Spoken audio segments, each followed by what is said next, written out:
السلام علیکم. لمس اکسیر از قلم وہیبہ فاطمہ. قسط نمبر 1. جو لوگ اس ناول کو آڈیو میں نہیں سننا چاہتے وہ میوٹ کر کے بھی سن سکتے ہیں، پڑھ سکتے ہیں. ٹھیک ہے، تو زیادہ ٹائم ضائع کیے بغیر میں ناول شروع کرتی ہوں.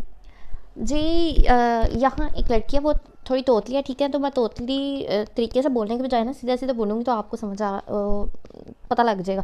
ٹھیک ہے. تم نے دھوکہ دیا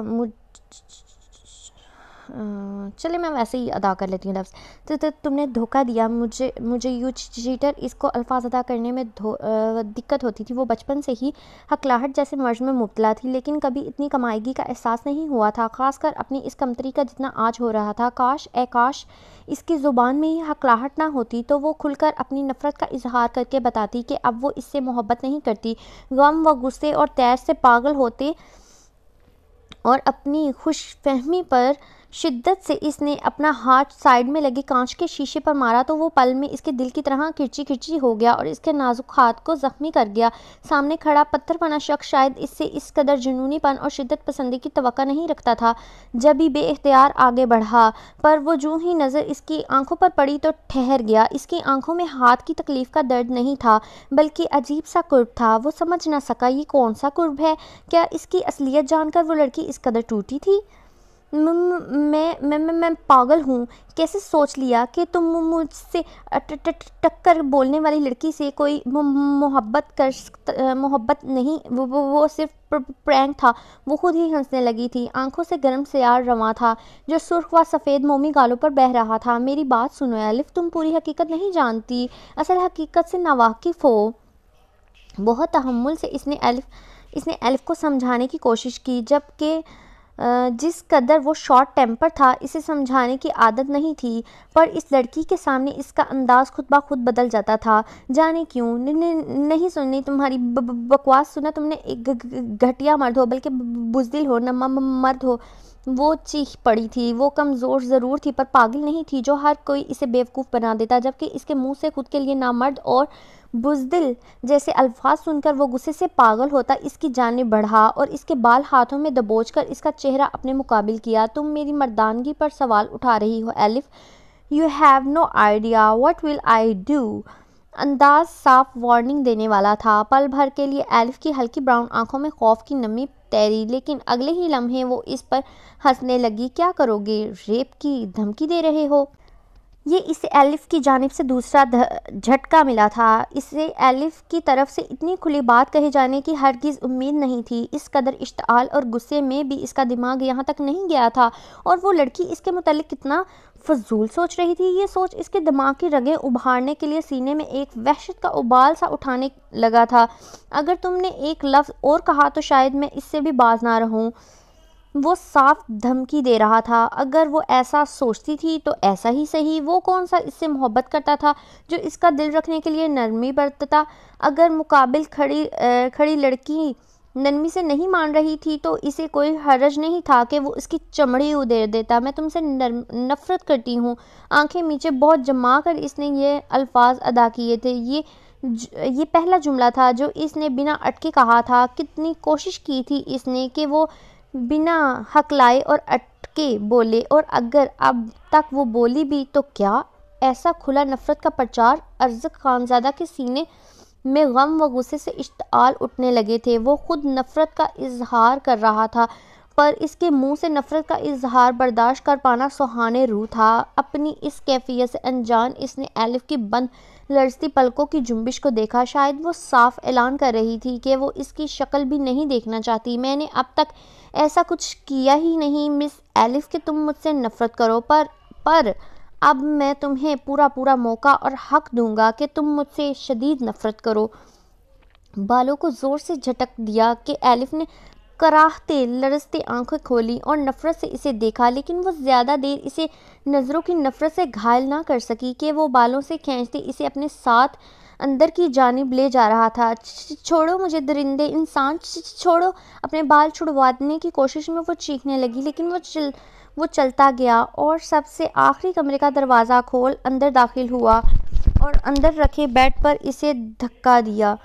تم نفرت کرو مائی فٹ. جب تم نے محبت کا اظہار کیا تھا نہ مجھے تب اس سے فرق پڑا تھا، اور اب تم نفرت کا اظہار کر رہی ہو مجھے اس سے بھی فرق نہیں پڑتا. لیکن تم میرے مقصد تک پہنچنے کی چابی ہو. جب تک مقصد حاصل نہیں ہوتا تم یہیں رہو گی. شفافیت سے کہتا وہ مسکرایا، لیکن وہ جھوٹ کہہ رہا تھا. محبت کے اظہار سے نہ صحیح پر ایلف کے نفرت کے پرچار نے اسے دل و جان سے جلایا تھا. وہ اپنی اس جلن کو محسوس کر رہا تھا، پر دانستہ طور پر انجان بن رہا تھا کہ ہر لمحہ اس نے اپنے دل کو یہ سمجھایا تھا کہ ایلف صرف اس کی نفرت اور بدلے کی مستحق ہے. تو تم ایسا نہیں کر سکتے، میں یا نہیں رہ سکتی. وہ جو اتنی دیر سے شیرنی بنی اس پر وار کر رہی تھی اب خوف سے بھیگی بلی بنی تھی. کیا سامنے کھڑا شخص نہیں جانتا تھا کہ وہ تو رات کمرے کا دروازہ بھی بند نہیں کرتی تھی؟ تنہائی سے خوف زدہ رہنے والی لڑکی کے لیے یہ تنہا کمرے کی سزا سخت زہر کا کام کرنے والی تھی. سامنے کھڑا شخص اس کا خوف بخوبی سمجھ رہا تھا.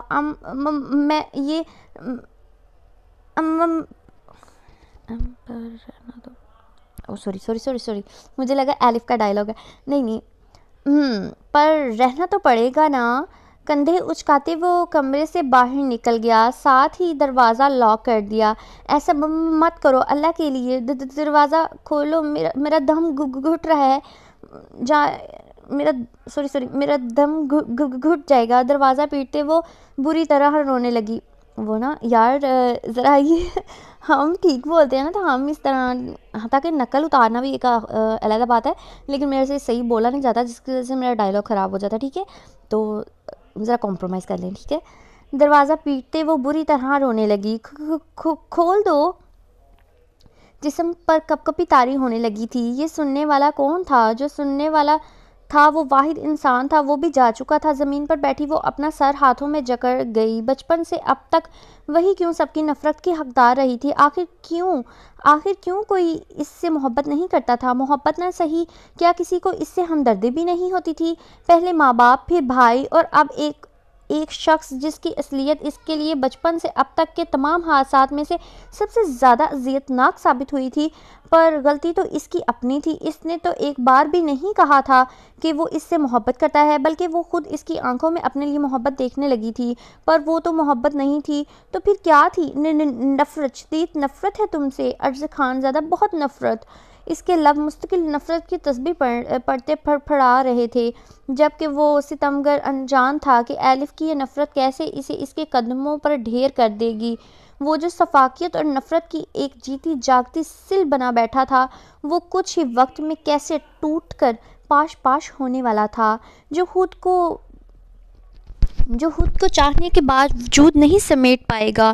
عشق نامی لا علاج بلا بطور عذاب اسے تحفے میں ملنے والی تھی. رنگوں کی محفل عروج پر تھی. نرم گدوں پر ہاتھ ٹیکنے کو گاؤ تکیے رکھے گئے تھے اور سامنے پیتل کی لمبی لمبی شراب کی بوتلیں تھیں. میرا نا ذرا گلا خراب ہے، اور ویسے بھی میں نے کافی بریک کے بعد ہی شروع کیا ہے، تو تھوڑا میرا نا مسئلہ آ رہا ہے، تو آپ ذرا کمپرومائز کر لیں. پیتل کی لمبی لمبی بوتلیں تھیں. شباب بنی بے شمار لڑکیاں اپنے حسن کو آریاں لباس، زیوروں اور میک اپ سے آراستہ کیے لچک کر چلتی، کبھی کسی کے سامنے آداب پیش کر رہی تھی تو کبھی کسی کے سامنے. جب اچانک وہاں ایک شخص کی آمد نے ہلچل مچا دی. سب ادھر ادھر ہوتے اس شخص کو دیکھنے لگے. نئے اشخاص کی موجودگی رشک سے اس شخص کو دیکھ رہی تھی جو ٹی شرٹ ٹراؤزر میں بالکل عام سے لباس میں فون پر محو گفتگو اندر آ رہا تھا. بال کچھ ماتھے پر بکھرے ہوئے تھے اور کچھ چہرے کی ناگواری اس کے حسن کو دوبالا کر رہی تھی. اس محفل میں شامل ہوئے پرانے لوگ جانتے تھے وہ کون ہے. جب ہی قالین کی طرف اس کے قدموں میں بچھنے کو تیار تھے. جب ہی قالین کی طرح اس کے قدموں میں بچھنے کو تیار تھے. سلام صاحب. کوٹھی کی مالکن باقاعدہ خود اس کے سامنے آئی تھی. جب مقابل نے مسکراتے فون جیب میں ڈالا، البتہ سلام کا جواب دینا گوارا نہ کیا. بڑے دن بعد آئے ہیں، سب خیر تو ہے؟ اس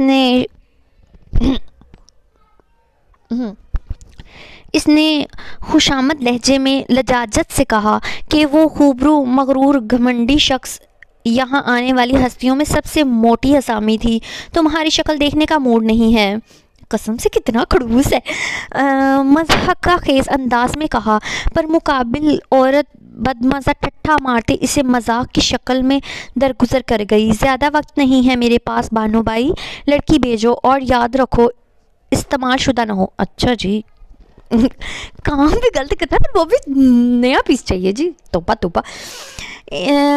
اس اپنے محسوس ٹھنڈے ٹھار لہجے میں قطعیت سے کہتا بانو بائی فوراً ہاں میں سر ہلانے لگی. معلوم ہے صاحب آپ شیر ہیں، دوسروں کا جھوٹا ہوا نہیں کھاتے. کمینگی سے مسکراتے اس نے پیچھے کھڑی ریشما کو اشارہ کیا تو وہ سرپٹ اندر بھاگی. اغوا شدہ لڑکی تو نہیں ہے یا کوئی زور زبردستی؟ چلو کوئی تو غیرت ہے اس مرد میں، ٹھیک ہے. آئی برو اچکائی تو بانو بائی ایک دم سٹ پٹا گئی. نہیں صاحب بالکل نہیں، ہم نے زور زبردستی کا دھندا چھوڑ دیا. اب یہاں جتنی بھی لڑکیاں آتی ہیں سب اپنی مرضی سے آتی ہیں، اور سب سے اچھی اور ان ٹچ میں آپ کے لیے رکھتی ہوں. بانو بائی نے کہتے ساتھ پان بنا کر اس کے سامنے کیا، جسے وہ ناگواری سے جھٹک گیا. اس کے لیے لڑکیاں دل بہلانے کا سامان تھیں، پر زور زبردستی اس کی طبیعت کا خاصا نہیں تھی. جب حرام کاری کر ہی رہے ہو تو پھر زور زبردستی بھی کر لو. نہیں ویسے یہ ہے کہ لڑکیوں کو بھئی ان کی بھی کوئی امیج ہوتی ہے. ٹھیک ہے صحیح کر رہا ہے. ٹھیک ہے. نہیں ہم بھئی کوئی بھی معاشرے کے خلاف ہاں کئی لڑکیوں کو اس فیلڈ میں زور زبردستی لایا گیا ہوتا ہے، پھر ایسے لوگ ان کے ساتھ کریں گے تو پھر اور زیادہ بیچاری ٹوٹ جاتی ہیں. چلو ٹھیک ہے، کچھ تو یہ اچھا کام کر رہا ہے. کچھ دیر بعد ایک لڑکی سرتا پیر نقاب میں خود کو ڈھانپے باہر آئی تو اس نے جیب سے 500 کے نوٹوں کی ایک گڈی نکال کر بانو بائی کی طرف اچھالی اور باہر کی طرف بھڑک گیا. بانو بائی یہ کتنی راتوں کی رقم ہے؟ ایک نئی لڑکی حیرت سے پوچھ رہی تھی. ایک ہی رات کی قیمت ہے. وہ بران دل شیر ہے، اپنا استعمال شدہ بھی دوبارہ نہیں چھوتا. انگوٹھے کو زبان پر رکھ کر وہ نوٹوں کو گنتے ہوئے باقی لوگوں کے درمیان سے چلی گئیں. واہی لڑکی اس شخص کے پیچھے گاڑی میں بیٹھنے لگی. جب اس شخص نے ناگواریت سے اسے روکا، پیچھے دوسری گاڑی میں بیٹھو. آنکھوں پر گلاسز لگاتے وہ ڈرائیونگ سیٹ پر بیٹھا اور گاڑی اس بدنام گلی سے باہر نکل گئی. وہ لڑکی اہانت کے بوجھ تلے، اہانت مینز ذلت، کے بوجھ تلے دبی دوسری گاڑی میں جا کر بیٹھ گئی. اگر اتنی اکڑ ہے تو اس غلیظ جگہ سے غلاظت لے جا کر استعمال بھی کیوں کرتا ہے؟ وہی میری والی بات ہے، اگر اتنی عزت ہے تو آپ کیوں ایسے کام کرتے ہو؟ چلو شاید اس کا بھی کوئی ہو مسئلہ. چلیے دیکھتے ہیں، آگے بڑھتے ہیں. استعمال بھی کیوں کرتے ہو ذلیل بغیرت گھٹیا انسان. ٹھیک ہے. گاڑی بہت بزی ہو گئی ہے. ہاں اتنے کا تو قابل ہے ہی تھا. گاڑی میں بیٹھتے وہ لڑکی نقاب الٹتی غصے سے بولی. ڈرائیور نے حیرت سے شیشے میں اس لڑکی کو دیکھا جس کی عمر غالباً 18-19 برس تھی. تو بھائی اتنی چھوٹی، اور وہ جسم فروشی کی دلدل میں دھنسنے جا رہی تھی. اس لڑکی کے چہرے پر زور زبردستی کے آثار نہیں تھے، یعنی اپنی مرضی سے آئی تھی. ٹھیک ہے جی. نہ بلکہ ایک عجیب سا غصہ تھا جو ناز نہ اٹھائے جانے کا تھا. بی استعمال کرنے کی قیمت ادا کی ہے صاحب نے، اور جس چیز کی قیمت وہ ادا کر دیں وہ بے مول ہوتی ہے. یہ واقعی ہوتی ہے جب عورت اپنے آپ کو بے مول کر چکی ہے تو پھر اس کو کسی سے عزت کی توقع کیوں ہے؟ چلو دفع کرو، ہم اپنا ناول کریں، ہمارے پاس ٹائم کم ہے، کمپلیٹ کریں. ڈرائیور کے کڑکدار جواب نے اسے سٹا پیر مزید سلگایا، لیکن وہ کوئی جواب نہ دے سکی. جب ہی غصے سے باہر دیکھنے لگی. اٹھ جاؤ، اور کتنی دیر لگاؤ گی؟ اگر ایسا ہی رہا تو دیکھ لینا وہ تمہیں نوکری سے نکال دیں گے. منہ سے کمفرٹر کھینچتی شبھانہ غصے سے چیخی. تو نکال دیں، پرواہ کسی ہے. پیچھے ہٹیں اور میری نیند خراب مت کریں. غصے سے چلاتی وہ منہ تک واپس چادر کھینچ گئی. چلاتی ہے، ٹھیک ہے، وہ ورڈ غلط تھا تو میرے سے غلط ہو گیا. غصے سے چلاتی وہ منہ تک واپس چادر کھینچ گئی. ہٹ دھرم لڑکی، ٹھیکہ نہیں لے رکھا میں نے تجھے پالنے کا. اس گھر میں رہنا ہے تو کمانا پڑے گا. تیرے باپ کا گھر نہیں ہے. حسب معمول اسے وہ تانا مل چکا تھا جس سے زرمش کو شدید نفرت تھی. گھر تو واقعی میرے باپ کا تھا جسے تم نے ہتھیا لیا. چادر پھینکتی وہ بیڈ سے اٹھی. اس کے اٹھنے پر وہ سیدھا بیڈ سے کیلوں کی ہلچل کی آواز نے ارتاش پیدا کیا. یار تھوڑا سا مشکل ورڈ ہے میں بھی تھوڑا اڑ رہی ہوں. کیا تھا ہے نہیں اگر یہاں رہنا ہے تو ارتاش پیدا کیا تھا. نہیں اگر یہاں رہنا ہے تو کما کر تو لانا ہی پڑے گا. شبانہ صفاقیت سے کہتی مسکرائی تو زرمش کے چہرے کا رنگ زرد پڑنے لگا. میں کہتے کہتے وہ رکی گویا سامنے کھڑی عورت کو سمجھانا ایک مشکل ترین عمل تھا. یہ عورت عقل سے خالی اور جہالت کی چلتی پھرتی مورت تھی. واقعی ہاں کہنے کو اس کی ماں تھی لیکن اس بات سے سارا محلہ واقف تھا کہ زرمش اگر اس گھر میں تھی تو صرف اور صرف اپنی نوکری کی وجہ سے. کیا میں شبہانہ کے چٹکی بجانے پر وہ ہوش میں آئی؟ کچھ نہیں. سر جھٹکتے یعنی شبہانہ نے پوچھا تھا کیا میں، تو پھر اس نے آگے سے شبہانہ نے ایسے چٹکی بجا کے اس سے پوچھا کہ کیا میں، تو آگے وہ ہوش میں واپس آئی. وہ سوچ رہی تھی کچھ، تو اس نے کہا کچھ نہیں. سر جھٹکتی وہ غسل خانے میں داخل ہو گئی. البتہ دروازہ اتنی زور سے بند کیا کہ شبہانہ کان پر ہاتھ رکھ گئی. آرام سے مہارانی صاحبہ، اب آپ اتنا نہیں کماتی کہ یہ دروازہ ٹوٹ جائے تو نیا لگوائیں. نواب زادی نخوت سے کہتی وہ کمرے سے نکل گئی. اپنا پسندیدہ کام زرمش کو ذلیل کر کے وہ اب کچن میں اپنا ناشتہ تیار کرنے لگی تھی. کیا ماں اب تک ناشتہ کیوں نہیں بنا؟ پتہ بھی ہے تمہیں نوکری پر جانا ہے.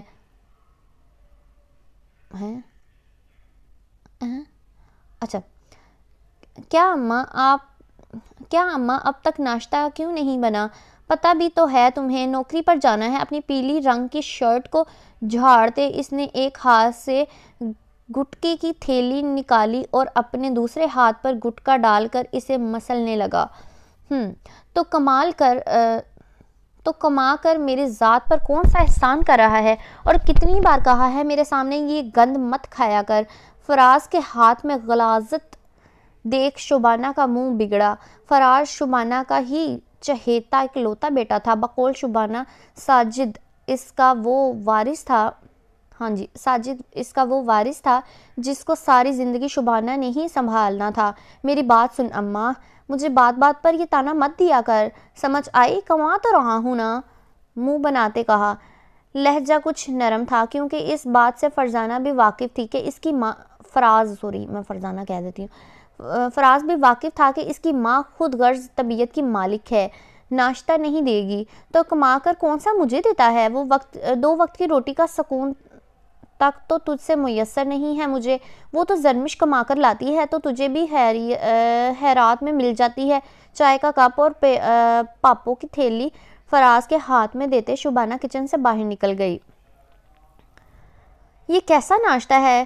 تجھے کہا بھی ہے مجھے یہ سوکھا ناشتہ نہیں کھانا، پراٹھا بنا کر دیا کر. ناشتہ لیے وہ شبانہ کے سامنے صحن میں ہی چارپائی پر بیٹھ گیا.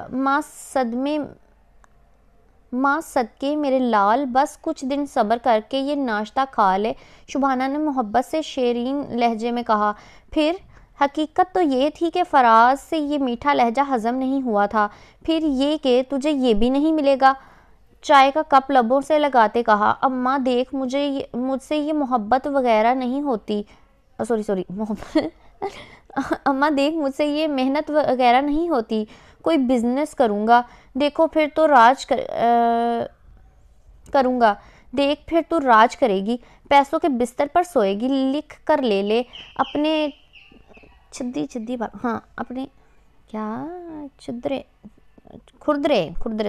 اپنے کھردرے بالوں میں ہاتھ پھیرتے فراز نے سرخ دانتوں کی نمائش کی جسے دیکھتے شبانہ نے نخوت سے چہرہ موڑ لیا.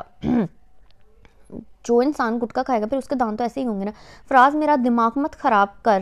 ویسے ہی شبانہ کا جملہ بھی مکمل نہ ہوا تھا کہ زرمش کمرے سے برقعے پر دوپٹہ باندھے باہر نکلی. چہرے پر ماسک لگا تھا اور ایک ہاتھ میں لنڈے کا بیگ تھا جس کا لیدر کچھ جگہ سے اکھڑنے لگا تھا. ایک نظر غلط شبانہ یا فراز کی جانب دیکھے وہ گھر سے باہر نکل گئی. تیور تو ایسے ہیں جیسے کسی محل کی رانی ہو. نفرت سے سوچتے شبانہ نے غصے سے فراز کو دیکھا جو دروازے کی جانب حسرت سے دیکھ رہا تھا. کام پر جا رہا ہے یا دھکے دے کر نکالوں؟ ایک آئی برو اچکاتے پوچھا۔ اچھا کام پہ جائے نہ جائے وہ کون سا تمہیں پیسے دیتا؟ پھر بھی زیادہ ٹینشن لگی ہے اماں جو ہے نا۔ اماں میں سوچ رہا ہوں اگر یہ لڑکی میرا مطلب اگر یہ زرمش کی شادی ہو گئی تو تیرا گزر کیسے ہوگا؟ چائے میں پاپڑ ڈبوتے ساجد نے۔ اچھا کبھی اس کو ساجد لکھ رہے ہیں کبھی فراز لکھ رہے ہیں۔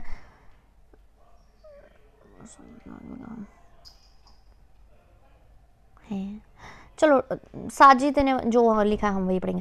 ساجد نے پرسوچ انداز میں کہا۔ اس کے سوال پر شبانہ کچھ چونکی، اس متعلق تو اس نے کبھی سوچا ہی نہیں تھا۔ تجھے کس نے بولا میں اس کی شادی کروں گی؟ یک دم وہ کمینگی سے مسکرائی۔ وہی ساجد کو اپنی لٹیا ڈوبتی ہے نہیں وہی ساجد کو اپنی کشتی ڈوبتی ہوئی محسوس ہوئی۔ بس کر لٹیا تو کوئی ورڈ نہیں ہوتا۔ چلو کشتی ڈوبتی ہوئی محسوس ہوئی۔ بس کر اماں باہر نوکری کرتی ہے، وہ اچھی خاصی عقل رکھتی ہے، تو شادی نہیں کرے گی تو وہ خود کسی سے شادی کر لے گی۔ تو شادی نہیں کرے گی تو وہ خود کسی سے شادی کر لے گی۔ بس سمجھ جیسے ہی کوئی مرغا ہاتھ لگا وہ اس قید سے فرار ہو جائے گی۔ تو گھر میں رہتی ہے، بہت بھولی ہے، تجھے باہر کی دنیا کا نہیں پتہ۔ باہر جانے والی لڑکیاں بہت مکار اور چلاک ہوتی ہیں، اپنے لیے کوئی نہ کوئی مرغا ڈھونڈ ہی لیتی ہیں۔ اور تو اس بات کو سمجھ لے تیری عیش کے دن ختم ہونے والے ہیں۔ اور پھر وہ تو ہے بھی حسین، کوئی نہ کوئی تو عاشق امیدوار بن ہی جائے گا اس کا۔ چائے کا آخری سپ لیتے وہ ہنستے ہوئے اٹھ کھڑا ہوا۔ جانتا تھا نشانہ صحیح جگہ پر جا بیٹھا ہے۔ اس کی اگلی دلیل شبانہ کا متفکر چہرہ تھا۔ جی اس کو جو اس بات کا یقین ہوا تھا نا وہ شبانہ کے متفکر چہرے سے ہی ہو گیا تھا۔ زیادہ پریشان مت ہو، اگر سمجھداری کا سودا کرے گی تو وہ ہمیشہ کے لیے یہیں قید ہو جائے گی۔ اپنے پنجرے میں قید کر کے پر کاٹ دیو اپنے پنجرے میں قید کر کے پر کاٹ دیو۔ ساجد بات مکمل کرتے گھر سے نکل گیا۔ شبانہ ماتھے پر بل ڈالتے دیوار کو گھورنے لگی جیسے وہاں اس کے سارے مسئلے کا حل درج ہو۔ فراز بات تو درست کر رہا تھا۔ دیکھا اب دیکھو وہ پہلے ساجد کہتی ہے اس کو، اب فراز، ٹھیک ہے چلو ہم دونوں ناموں سے اس کو یاد رکھتے ہیں۔ فراز بات تو درست کر رہا تھا، یہ حرام خور اتنی شریف اور سیدھی نہیں ہے۔ پرسوں بھی شاید کسی سے فون پر مصروف تھی۔ ایک کام کرتی ہوں، آپا سے مشورہ کرتی ہوں، دوپٹے کا ایک پلو سر پر ڈالے دوسرا سینے پر پھیلائے۔ وہ گھر سے باہر نکل گئی۔ فراز تو آگ اس کے تلے پر لگا کر گیا تھا، وہ جب تک نہیں بجھنی تھی جب تک کوئی مسئلے کا حل نہ مل جائے۔ زرمش بنت اسلم، زرمش کے باپ کا نام اسلم تھا۔ پسند کی شادی ایک وجیحہ نامی طوائف سے کی تھی اور شادی کے 3 سال بعد زرمش پیدا ہوئی تھی۔ پھر ایک رات ایسی بھی آئی جب زرمش کی ماں اسے چھوڑ کر کسی اور مرد کے ساتھ بھاگ گئی۔ اسلم کو بہت محبت تھی زرمش سے، لیکن پھر مجبوراً دوسری شادی اپنی خالہ زاد شبانہ سے کی۔ شبانہ بھی پہلے سے شادی شدہ طلاق یافتہ تھی اور 10 سالہ فراز کی ماں تھی۔ شوہر شرابی جواری تھا، اس لیے اسے چھوڑ کر اسلم سے شادی کی، لیکن یہاں بھی سکھ نہ ملا اور زرمش کے 16 سال کے ہونے پر اسلم مر گیا۔ زرمش 10ویں پاس تھی۔ گھر نہ جانے کب اسلم نے شبانہ کے نام کیا تھا۔ جس ماحول میں زرمش رہتی تھی وہ وقت سے پہلے سمجھدار ہو گئی تھی۔ وہ جانتی تھی کہ ابھی وہ اس قابل نہیں کہ شبانہ سے پیچھا چھڑوا کر کہیں جا سکے، پر یہ گھر جہنم جیسا تھا پر اس کی عزت کے لیے محفوظ تھا۔ جی جاری ہے، قسط 1 ختم ہو گئی ہے، ٹھیک ہے۔ قسط 2 جلدی ہی انشاءاللہ نیکسٹ ڈے کل میں اپلوڈ کر دوں گی، زیادہ ویٹ نہیں کرنا پڑے گا۔ Okay bye.